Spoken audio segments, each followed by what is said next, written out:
Waverly, established way back before I was born. But the legend of the great people lives on and on and on. Forget New York City, Chicago, or LA. Waverly is the place to work and to play. Wave at me, I wave at you, that's our motto. Neighbors helping neighbors, that's how we flow.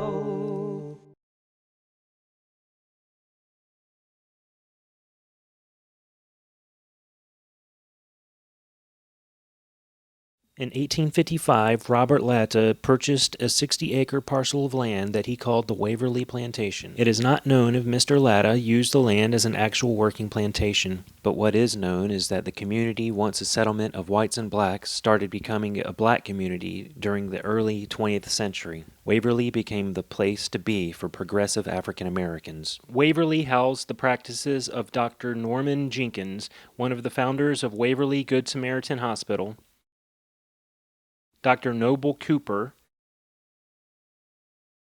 and Dr. Benjamin Everett, medical practices that tended to the residents' physical needs.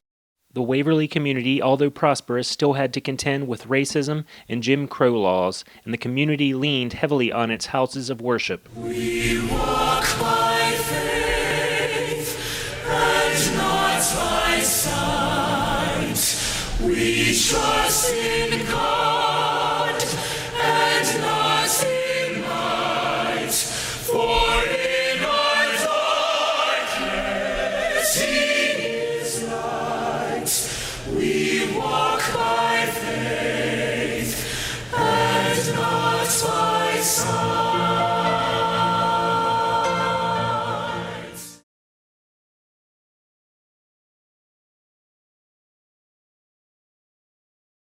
"12 years ago, my wife and I decided to buy this house.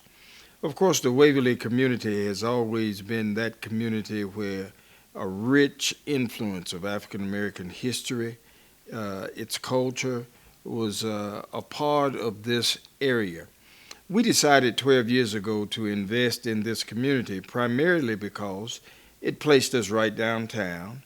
It gave us the ins and out of the community in terms of where we wanted to eat and that sort of thing. So it became a real hub for us. Since we've been here 12 years ago, of course, this community has become, in my estimation, a part of a Renaissance community. The old hospital, of course, is still here. There are homes that are blooming and blossoming. I decided 2 years ago to run for office. And of course, this office presented within the confines of District 2, the Waverly community. The Waverly community, of course, with all of its culture, with all of the African American history that was embedded within the pottery of this community, provided an opportunity for me to run. And of course, it's been good. Waverly became an incubator for social reformers like Matthew J. Perry, whose attorney skills assisted Harvey Gantt in becoming the first African-American student at Clemson University in 1963. Attorney Perry would later become a federal judge. Reverend James Hinton's tenacity forced the city of Columbia into hiring its first black firemen in 1953. Mrs. Modjeska Simpkins, Bishop John Hurst Adams, and Father William O'Neill were legendary agitators and social advocates. Well, I'm back here in historic Waverly as we know it to be, and I think it will always be known as historic Waverly because the history is so rich. I did grow up here as a young lad, and I am so happy to have had that experience because just look at how rich we were. Allen and Benedict colleges were right here in our community, and they still are. So that's I'm saying that they were here and they are still here, and they are still a great service to this community, and for those who take advantage of their presence, they will be greatly benefited by it. And Benedict and Alan both had athletic fields. They had athletic teams, football, basketball, baseball. That was enough to keep us busy and out of trouble all of the time. The only thing that they had to be careful of is that we weren't going to pay to come in to see no games now. We didn't have any money, but we weren't going to miss any games either. We found a way to get into the what was happening. We used to call it a spring and fall ticket we had. Spring up on the fence and fall on the ground. And of course, we utilized that to get into the ball games. Few could have envisioned that Frank Washington, the carefree, fun-loving lad of Waverly, would grow into an NAAC president and community servant.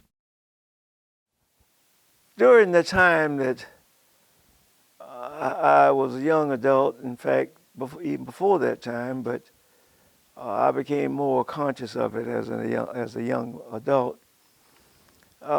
Things were far from justice for black people in the South. It was always an unequal opportunity. So I just could not bear to think that I could live my life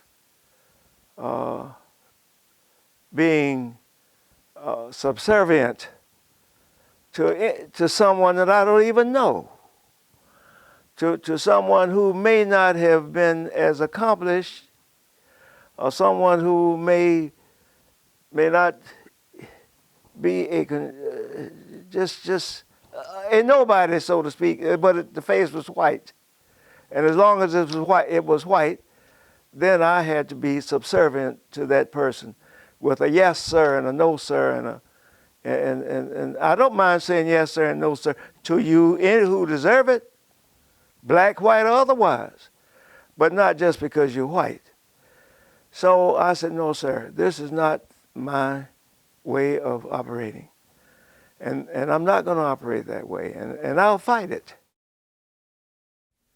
The 1981 lawsuit challenging Columbia's election process failed, but compromise and citizen input led to a new election process, a process that facilitated the election of Luther J. Patiste III and E.W. Cromartie II in 1983, the city's first African-American councilman since the 19th century, and its first African-American mayor, Stephen K. Benjamin, in 2010. The loving arms and financial successes of businessman George Elmore and his wife Laura went a long ways in protecting their children from the evils of life. But in 1946, George Elmore exposed his children, family, and himself to evil men and evil practices. My father was an entrepreneur. He had a number of businesses that he worked on and worked through his years in Columbia, and he was very dedicated to the people of South Carolina. During the time, as my father, as an entrepreneur, was having some difficulty in the fact that black people were not allowed to vote in the primaries. And with that, he and a number of other business gentlemen in the area attempted to register to vote. He then took the initiative of filing a lawsuit, and ultimately the decision was rendered later on in his behalf. And after all of that failed, the banks called and loaned in for the home that we lived in. The businesses would no longer give him credit to stock the shelves. And of course, we went through a number of other iterations of demise. Our home had constantly been attacked. It was shot up. Crosses were burned in front of the home. And ultimately, with all of the stress that the family was going through, my mother ultimately had a nervous breakdown, and she was hospitalized from that point until she was deceased. As I stated, that the businesses were all lost as a result of the demise and the winning of the lawsuit. However, the American people all looked at my father as an American hero, because once the decision was rendered in 1947, the numbers of people that registered to vote came out and demonstrated to him and my mother how much they appreciated what he did for the American people, or the people here in Columbia, South Carolina, the people of color specifically. So that we, as children of George and Laura Elmore, we didn't recognize that at that time how important it was to all of us as Columbians. But since then, we now have great appreciation for what the sacrifices that George and Laura made for us here in Columbia.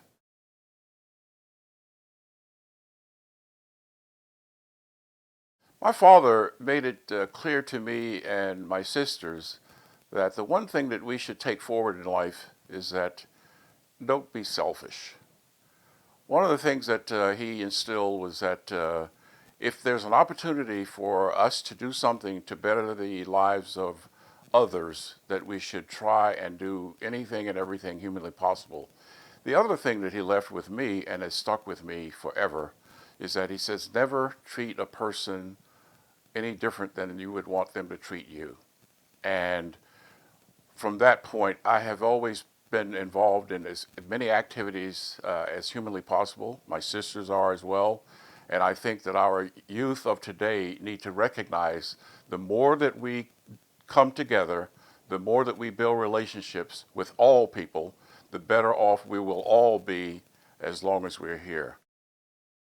My mother and father taught us we had to get an education. We had to go to school. There's no question about school and church. We had to do both. So church was the Bishop Memorial right up the street, right here on Washington Street.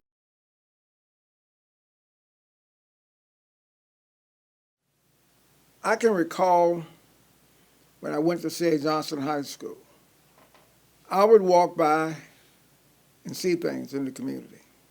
At that time, Reed Street was the hottest neighborhood in the city. Hot, hot. Everything could happen on Reed Street. And I would come from football practice, and I would go right up and buy my barbecue from the Shady Rest. And I knew what was going on. I could see a lot of things. And I could see the dilapidation and the poverty and all the things that was occurring. I would go to the segregated Drew Park. I was a Drew Park shop. And I could see our park didn't look like Max and Greg Park. And I could see that the books that we had when we were in school were always hand-me-down from the white school. And so we saw much injustice. In 1983, E.W. Cromartie was sworn in as city councilman. In 1999, the Saxon Homes Reed Street corridor received a $26 million makeover through the efforts of U.S. Congressman James E. Clyburn, the Columbia Housing Authority, and Councilman E.W. Cromartie II.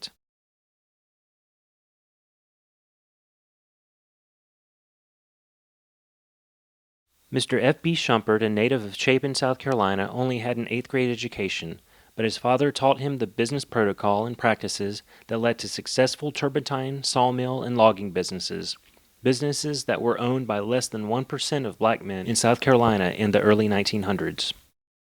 Their business evolved.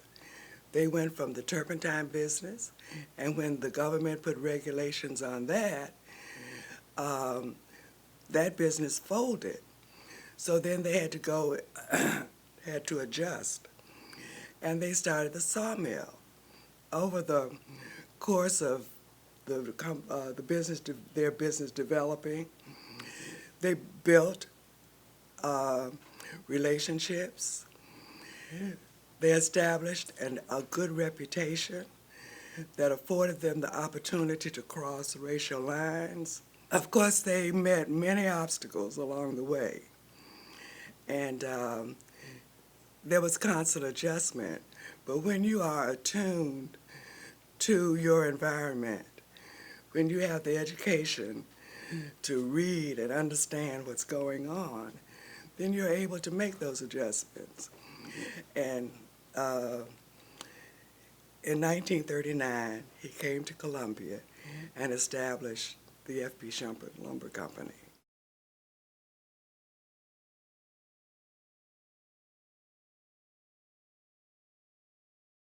The business afforded employment for blacks in both the Columbia community and in Chapin, where he came from. He never forgot where he came from. So he always, he actually provided a truck to transport workers from Chapin down to Columbia, you know, to work. And I think at one point he employed 58 people. I remember on Lady Street, one of our neighbors had a fire, and the house burned down. And we didn't know at the time that the husband was unemployed.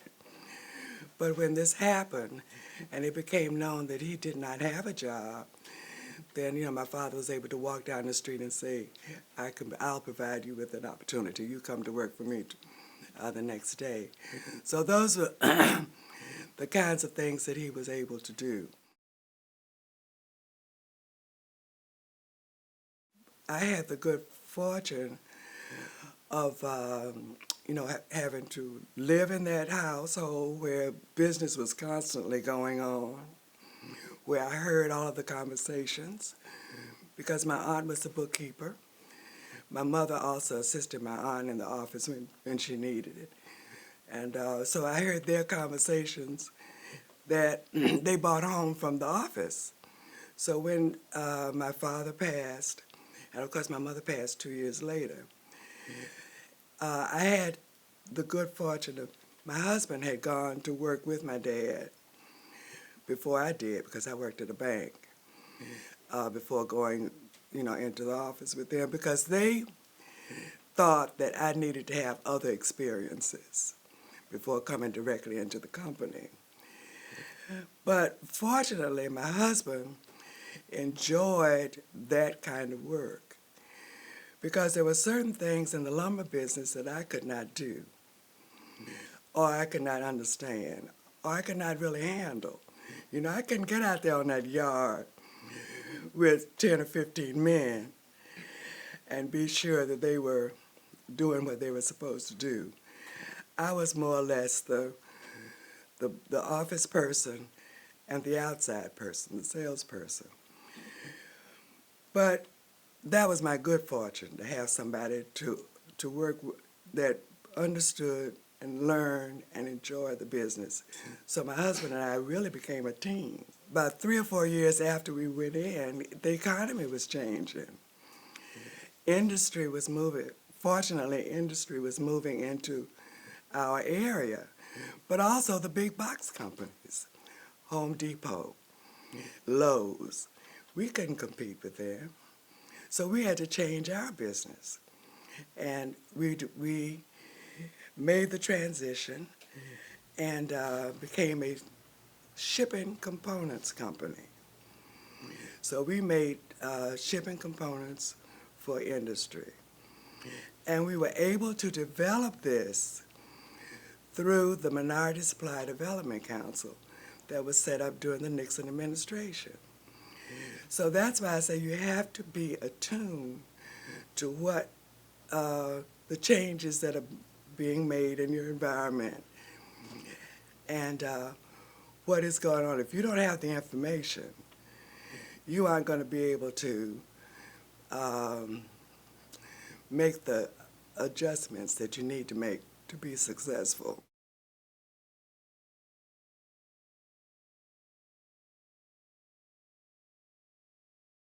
We were always anxious to see when the teachers came to town for the Paramedic Teachers Association, the meeting, because then we knew we would see people who dressed well, carried themselves with dignity, even though we had that in the neighborhood, but they lived in the community, and they would go up to the township auditorium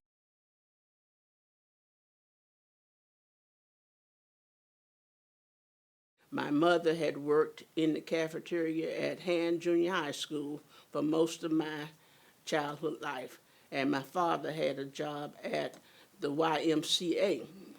But they said to us, you can always do better, and the only way to do better is to get a foundation in a good education. So this is what stuck with us and kept us on the trail until we met with success.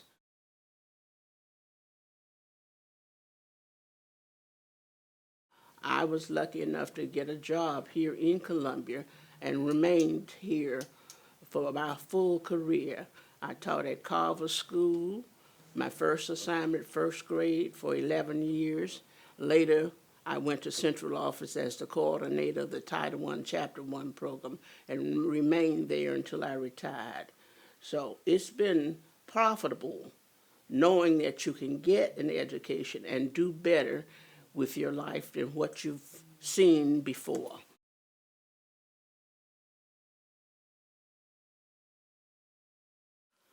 I remember distinctively right now a little girl who was in my room, and obviously she had come from a situation that was not helpful to her.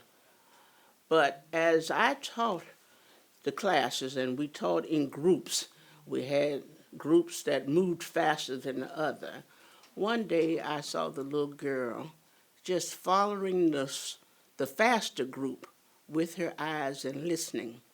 So that same day I gave her a book that the other children were reading out of, much higher than the book she was assigned to.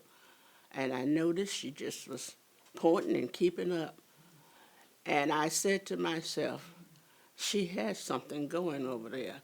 She's realizing that she can do what's in this book as well as the other children. So the next day I invited her up with the group. And that little girl kept up with that group, even though she had come from a home situation where she didn't have any help at all. But she kept up with that group, and with giving her the help she needed, she was able to finish all of the program. The first grade program had several reading books during the year, and she was able to finish all of the program. But sadly enough, by the time the little child got to third grade, something happened to her in terms of she went swimming, and I'm assuming they didn't watch her as she was supposed to have been watched, and she drowned. And that has still stuck with me until this day. The Fergus household was huge, and the expectations set by Curtis and Josephine Fergus were even larger. My name is John V. Fergus Sr. I'm the 15th child of Curtis James Fergus and Josephine Neal Fergus. Of the 15 children, all of them living in Waverly, 8 were school teachers. 1 was a nurse that was in the first graduating black class of nurses at Columbia Hospital. Of the 6 brothers, 5 were federally retired, 4 at the Postal Service, 1 at Fort Jackson, and 1 a retired banker. My heroes in growing up in Waverly, I didn't have to leave home because I had brother-in-laws that were athletes, brothers were athletes, so most of my heroes were shaped at home. The work ethic that really transpired in the house gave me trades at an early age of landscaping, plumbing, electrician, and all those things I could do at 8 years old as the 15th child in a family. In 1948, my brother-in-law, Albert Nelson Thompson, was party to the lawsuit versus Keenan, Richland 1 superintendent, for equal pay for black teachers. That suit was successful, but he had to leave the district. He taught at Texas Southern after that for 52 years.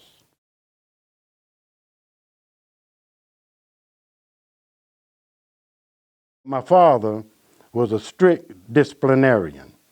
So 2 things were really emphasized in the home to the family: to get an education and a serious work ethic. You know, so that transpired even to this day at 75 years old, you know. But those things I gathered at home. And you were always respectful outside the house, because if somebody told your parents, mother or father, that you were disrespectful, well, you know what happened then. It wasn't just go to the corner. It was that whatever you got beat with, you know. So those were the times you could get corporal punishment. Mom and dad were strict disciplinarians. And the feeling they gave in the house, in some kind of way, that has been lost.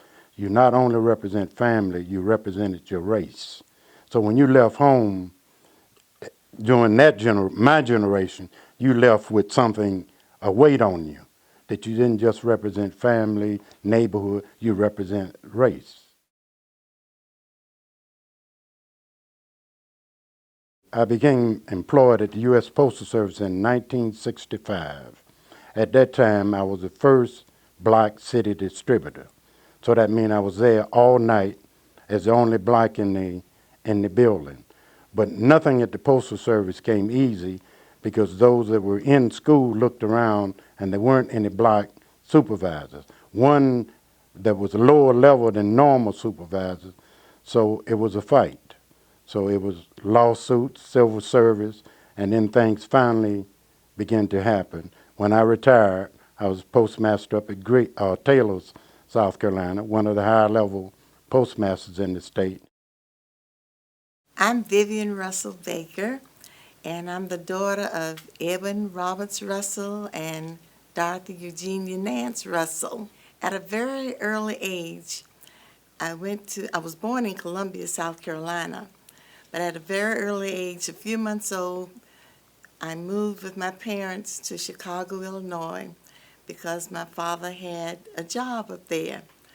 Being as young as I was, I didn't know anything about what was going on. But as I got older, maybe 2 years old, I noticed that the blinds didn't have blinds, we had shades back then. The shades were black and dark. They wouldn't let me go outside to play. I heard them discussing in the house somewhere, we don't want her to get kidnapped, we don't want her snatched. And as a little 2 or 3 year old child, I didn't understand that. When I got to college, I was taking a chemistry course, and I wasn't doing well at all. And the professor, Dr. Dorsey, I'll never forget, said, "Don't you know who your father is? Don't you know that you're not supposed to be failing my class?" And I was shocked. And he went on to tell me, "Yes, your father worked on the Manhattan Project. He did this, he did that."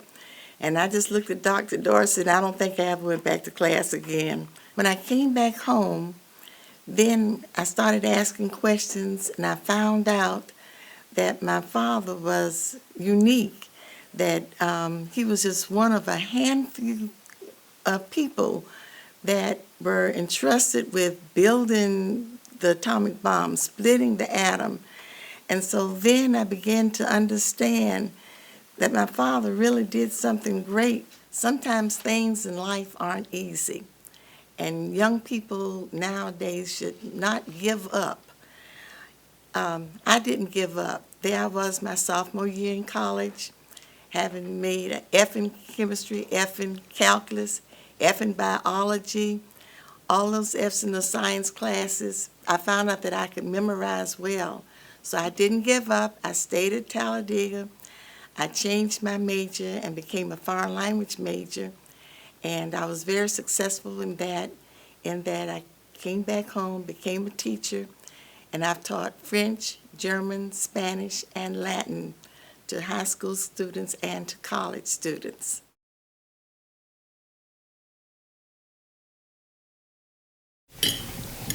That's quite nice. So you have lived in Waverly a long time? Been here all my life. Even after I left, my parents were here, and my aunt, family. So I was here every day in the neighborhood, and in church. Oh, right. That. I had elderly parents, so back and forth with them, taking care of them. And then when the property became available, my aunt's property became available, then I decided that I would move back. And it's been a pleasure. Just growing up in Waverly from a child, and it's always been a part of me. It's no place like Waverly to me. Friends going to school here, and neighbors, and then being able to come back, and some of those same friends and neighbors are still here. Wow. It's been enjoyable. I'm from Philadelphia, so I like being in the city. I like being able to walk to the stores and all the churches here. I really feel like I'm have the best of both worlds, because I'm not in the big city, but it's city enough for me. And just all the history is intriguing, that black people in the early 1900s were able to do so much. One of my, I had a life coach and mentor who just transitioned, Dr. Carl Green, and he was an ophthalmologist in the 50s. You know, I was born in 55, so it just is amazing to me. And I live in the house that was originally owned by Dr. Durham Counts, the pharmacist. And just being a block from the hospital, it just gives me the energy and the encouragement to be a budding entrepreneur and do my own business, which is portable dental hygiene, and I just feel that I'm in the right place to do it, to give back to the community. This house, I would drive by and slow down and look at the house, and the neighbor, that was Margaret's brother, was sitting on the porch, and he would wave. Seriously, that was very new to me. And the house was boarded up at the time, and there was something fascinating. It was so beautiful. And when it came on the market and I could go inside and it needed extensive work, I said, this is it. Right. I want to live there. And we were living in another part of Colombia. My husband was not excited about moving, especially a house that needed so much work, but we fixed it up and here it is. And then I discovered that the neighbors, I came first for the house, and I discovered the neighborhood, I mean, as the people, and that was so wonderful. Yes. So embracing, and it was really a fantastic experience for me. I love living here.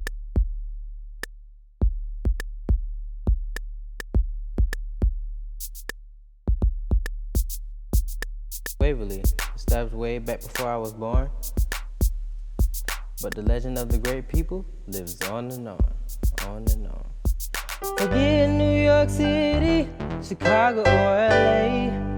Waverly is the place to work and to play. Wave at me, I wave at you, that's our motto. Neighbors helping neighbors, that's how we flow. Home to many, a doctor, dentist, and scholar. And great people, you ask? You bet your bottom dollar. Forget New York City, Chicago, or LA. Waverly is the place to work and to play. Wave at me, I wave at you, that's our motto. Neighbors helping neighbors, that's how we flow.